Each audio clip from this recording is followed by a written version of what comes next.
แล้วทุกท่านรุ่นพิเศษ X Series Isuzu D-Max ปี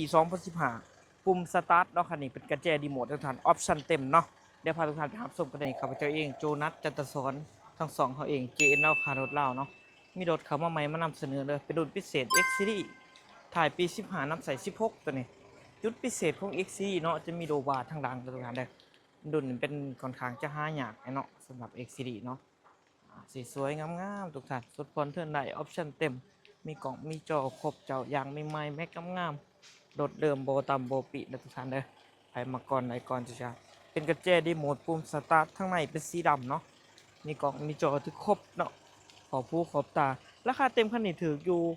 780,000 บาทเดิมพอเบิ่งรถจริงก็สามารถโอ้ร่วมกันได้ต่อรองกันได้เดี๋ยวพาทุกท่านไปเบิ่งรถข้างในกันได้ไปท่านมาเบิ่งข้างในเนาะ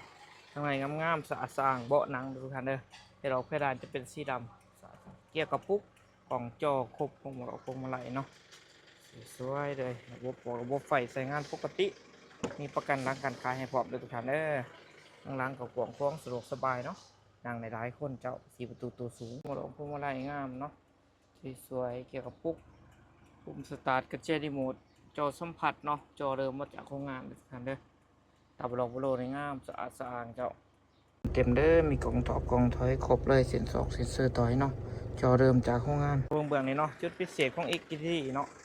นี่จะเป็นตัว X เนาะงามตาบล็อกโลนี่สวยเย็นสะดวกสบายนี่เนาะเบาะหนังเลยสวยงามเนาะอันนี้หายากเลยทุกท่านเด้อเป็นรุ่นหนึ่งใส่ปีสูงเนาะโลกโซกัวทรงโลกทรงดังเนี่ยกระดิกกระเจครบเลยเรเนอร์เดิมเด้อเป็นของอิซูซุเนาะต้องถ่ายเดิมโบตามโบปีนมิดออกมิดอาร์กยังครบเนาะ15เดือนในแบรนด์เด้อนำใส่16เนาะมิดอาร์กเริ่มจากโรงงานเลยทุกท่านเด้อโบตามโบปีนแน่นอนอาร์กเดิมงามๆเจ้าคันนี้สวยใส่โบกใส่เวลปี2015เลยทุกท่านเด้อนำใส่16ข้างในของจักรข้างในของเครื่องเนาะจักรเป็นจักรตัวใหม่จักร2,500ประหยัดน้ำมันเด้อจักรนี่แห้งๆด้วยโบมีหัวโบมีซึมเนาะขั้นออกขั้นเนาะสวยโมนาที่โกฟิกเกอร์เนาะผมมีอายผมมีควันเด้อปอกโลโก้เริ่มจากโรงงานเนาะ